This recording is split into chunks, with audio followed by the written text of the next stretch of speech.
Mereka yang menulis la ilaha illallah dianggap anti NKRI. Masa kalimat tiada Tuhan selain Allah kita takut? Dan siapa yang lakukan itu? Orang Islam sendiri. Anda yang lakukan, orang non-Islam, kita masih bisa tolerir. Kenapa? Tidak mengerti. Islam sendiri, salatnya selalu mengucapkan la ilaha illallah, tapi takut dengan kalimat Allah, takut kalimat tauhid. Gimana caranya? Disebut lewat-lewat. Mana ada kasihan itu ulama pegang senjata? Mana ada itu ulama mengajarkan rongrong NKRI? Yang justru kita teror adalah yang mengajarkan amar ma'ruf nahi mungkar. Tapi para koruptor, coba kita lihat kelakuan negara terhadap koruptor. Saudi Arabia, koruptornya pancung, potong tangannya, potong kepalanya. Di Indonesia apa yang terjadi? Koruptor, potong masa tahanan. Ini kan keterlaluan namanya. Tan lewat-lewat mako. Marah Allah. Dan yang keempat, mereka berbuat zalim secara terang-terangan. Mereka berbuat dosa secara terang-terangan. Sekarang dosa sudah tidak dianggap lagi sesuatu malu. Beberapa kali saya masuk warung kopi karena ajak teman saya ngajak. Oke lah, nanti dibilang Ki sombong kalau diajak tidak datang. Saya datang, miris hati saya. Kok ada Bugis Makassar, budaya kita Siri, budaya kita Matandre Siri, kok ada perempuan tidak malu-malunya merokok di depan umum. Yang membuat saya miris, merokok di depan umum karena dia pakai jilbab. Dan itu kita anggap biasa. Ini kan sudah terlewat-lewat. Kita orang Bugis Makassar, Makundraye, Ipakalebi, Makundraye, Matandre Onrana. Tapi kok bisa-bisanya pakai jilbab dengan rapi di depan laki-laki, orang banyak meliriknya, dia santai dan merasa tidak malu merokok di depan umum pakai jilbab. Mereka berbuat zalim secara terang-terangan. Belum lagi pembuat dosa zina secara terang-terangan. Mereka secara terang-terangan membuat komunitas, tidak malu deklarasikan dirinya. Riolo makadeto masiri-siri koma pigau salah. Sekarang apa dia bilang? Biasa nih. Dulu kalau ada perempuan hamil diusir dari kampungnya, masuk kok upaka siri kasih di kampung. Bapak rela dia buang anak gadisnya untuk apa? Karena dianggap membuat aib buat keluarga. Sekarang apa? Nyata-nyata hamil 7 bulan pesta besar-besaran. Kejadian-kejadian seperti ini itu yang membuat azab Allah cepat datang. Lalu orang bilang begini, kalau negara barat bagaimana Ustaz? Taliwalewan itu Jepang lah misalnya. Oh jangan salah Pak, Jepang itu saya sudah berapa kali ke sana, akhlaknya tinggi Pak. Tidak ada tukang tipu.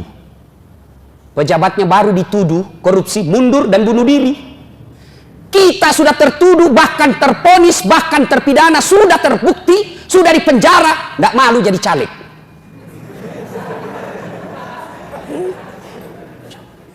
Apalagi kita lihat negara kita, bandingkan negara Eropa, barangkali yang banyak dosanya dibanding Indonesia. Oh jangan salah Pak, mereka banyak dosanya tapi cerdas.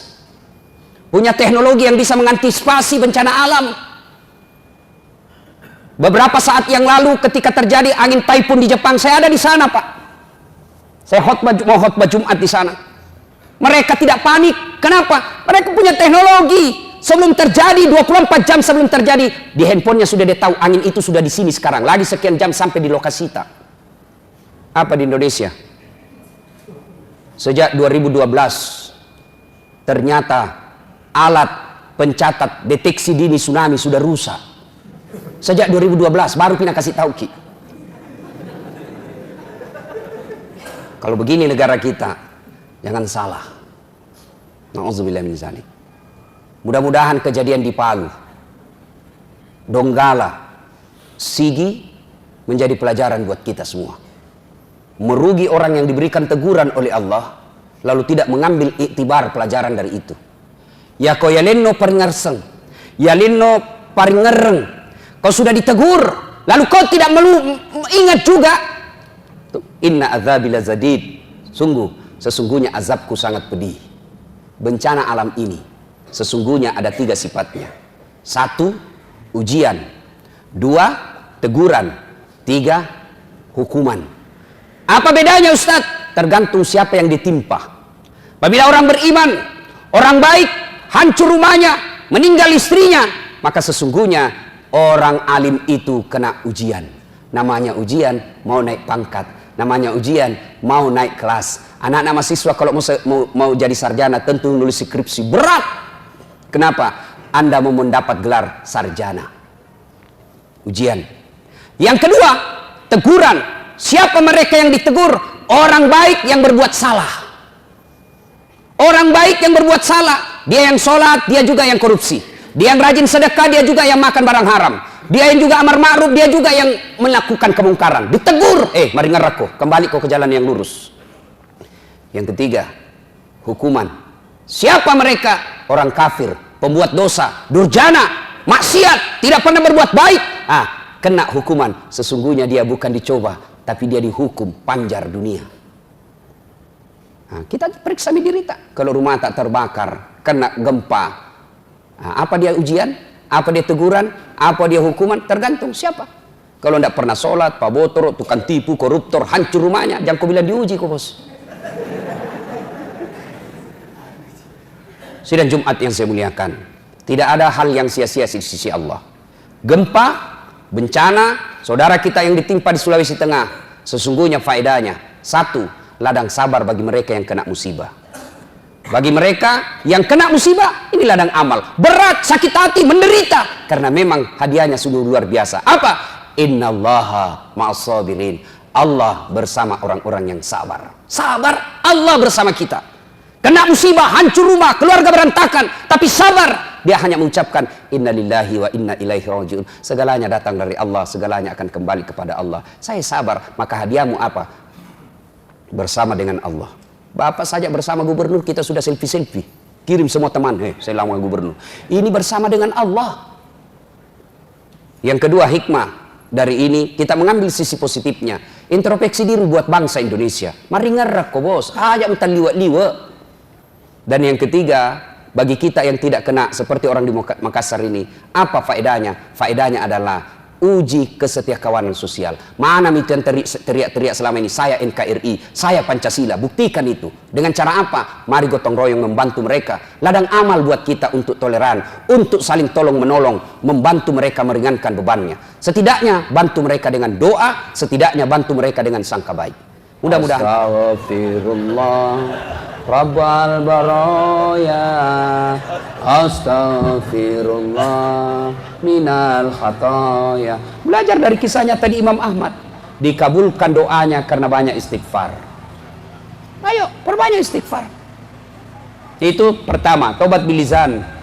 Astagfirullahaladzim wa atubu ilaih. Saya tanya kini adik-adik nih remaja, kalau misalnya kita lagi duduk-duduk di depan rumah, tiba-tiba ada cewek lewat, naik motor, nah tiup angin roknya, kelihatan pahanya. Cowok, kira-kira apa kita baca? Alhamdulillah.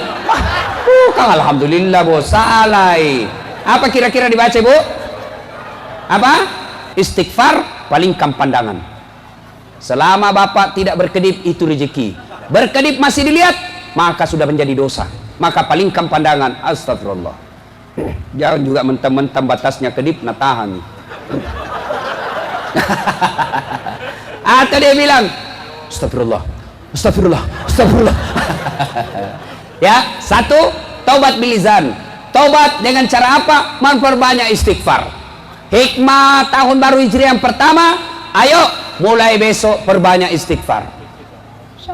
Bayangkan kalau ibu Pak Bupati dari sini ke Makassar karena tidak ada pesawat, naik mobil 8 jam sepanjang jalan istighfar. Masa Allah tidak kabulkan doa tak? Astagfirullah, astagfirullah. Ada cewek, astagfirullah, astagfirullah.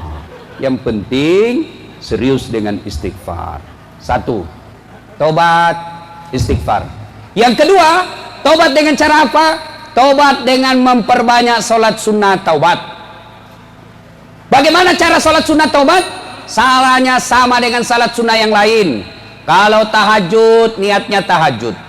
Syaratnya malam hari, harus sudah tidur, tahajud. Berapa rakaat? 2 sampai 8. 2 boleh, 4 bagus, 6 bagus, 8 lebih bagus lagi.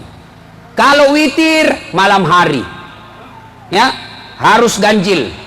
Kalau duha pagi hari, sudah kira-kira jam 7 sampai setengah 12. Berapa rakaat? 2 sampai 8. 2 bagus, 4 lebih bagus, 6 lebih utama, 8 yang spesial. Sholat duha. Kalau sholat taubat, waktunya paling bagus selesai maghrib, nunggu isya. Boleh setelah isya, boleh. Boleh sebelum asar, boleh. Boleh sudah duhur, boleh. Boleh sudah sebelum duhur, boleh. Tapi waktu paling bagus selesai maghrib, nunggu isya. Kenapa? Karena pergantuan waktu dalam Islam itu antara maghrib, beduk maghrib. Artinya kalau kita taubat setelah maghrib, berarti kita berdoa, mudah-mudahan satu hari tadi Allah ampuni dosaku, masuk hari berikutnya maghrib batasnya, mudah-mudahan Allah mengabulkan keinginanku. Bagaimana caranya Ustaz? Sama salat sunnah yang lain. Saya niat salat sunnah taubat 2 rakaat, sunnah hukumnya bagi saya lillahi ta'ala, Allahu Akbar. Bagaimana kalau tidak dihafal Ustaz? Bolehkah? Boleh. Niat itu bahasa hati, bukan bahasa mulut. Makanya boleh tidak diucapkan. Kalau bapak wudu, mak jeneki ada di dalam hati tak, maukah ini sholat taubat? Itu niat. Tidak harus diucapkan. Tapi kalau diucapkan, bagus juga. Tidak diucapkan, tetap sah. Sholli sunnatal taubat rakataini lillahi ta'ala, Allahu Akbar. Nggak hafal bahasa Arab, bahasa Indonesia. Saya niat sholat sunat taubat 2 rakaat, sunnah hukumnya bagi saya lillahi ta'ala, Allahu Akbar. Tidak hafal juga itu Ustaz. Ambil cara praktis, menghadap kiblat, berdiri tegak, baru bila maki begini, Tuhan sampai sunat taubat kayak ini nah, Allahu Akbar. Sudah nih. 2 rakaat ulang lagi, Tuhan masih seperti yang tadi, Allahu Akbar. Sudah. Daripada kita tunggu itu salin tidak dihafal, tidak sembahyang maki. Ada dulu anak muda masuk masjid, berdiri, Allah, nah ulang lagi, Allah, nah ulang lagi, Allah, langsung pergi duduk. Saya tanya, dek, kenapa tidak jadi sholat? Ustaz, ku lupa usallinya. Enggak, usalli itu tidak dihafal, ya, boleh tidak diucapkan. Yang tidak boleh, kalau kita takbir pakai bahasa Indonesia, itu tidak boleh itu. Pernah ada dulu ulama, mengaku ulama di Jawa Timur, mengajarkan boleh sholat pakai bahasa masing-masing. Bagaimana kacaunya seandainya kita sholat pakai bahasa masing-masing? Coba maki, sholat pakai masing-masing. Takbir, yang jadi imam orang dari Arab, takbir pakai bahasa Arab, Allahu Akbar. Yang jadi makmum orang dari Sidrap, pakai bahasa Bugis, Pungallahu ta'ala malopo. Datang masbuk orang dari Makassar, jenek punto, dia takbir pakai bahasa Makassar, kareng Allah Ta'ala lumpua. Ada pula orang Toraja, mualaf, dia takbir pakai bahasa Toraja, Bung Allah Ta'ala tunggu gajah. Terakhir pegawai Vale, anak gaul dari Jakarta, dia takbir pakai bahasa Betawi, anak gaulnya Jakarta, Allah gede banget gitu loh. Kacau di sholat toh. Itu Bapak saudara-saudara sekalian, maka niat tidak harus kita pakai bahasa Arab, bahasa Indonesia boleh. Nah ini kan tujuannya salat taubat Ustaz. Lalu kapan taubatnya Ustaz? Ketika kita sujud terakhir. Sedekat-dekat aku dengan hambaku, kata Allah, adalah ketika dia sujud, maka perbanyaklah memohon pada saat sujud. Maka jangan heran kalau kita lihat ada sholat sunat Ustadz lama betul sujudnya dibanding ruku-ruku sujud sebelumnya. Sujud terakhirnya lama betul. Kenapa? Karena memang dia berdoa, dan tempat paling baik berdoa adalah ketika sujud terakhir. Maka para caleg, banyak-banyaklah sujud untuk berdoa. Kalau kau tidak pernah sujud, meskipun kau hambur baju kaos, kau hambur duitmu, apa nak bilang? Ambil duitnya, tolak masuknya. Rogi nombok katalah sholat. Jangan juga sangka buruk kalau ada caleg tiba-tiba datang di masjid, biar Tommy tahu ini orang tidak datang masjid, kita keriti. Apa itu tidak pernah datang masjid? Sekalinya mencalek datang masjid, kita keriti lagi. Apa baru datang masjid? Jadi apa maumu? Biar Tommy tahu. Kalau kita tidak suka, jangan maki calai, jangan maki pilih, itu saja. Karena kalau kita celah, bapak dapat dosa, juga tidak dipilih, 2 dosa tak. Jelas ya?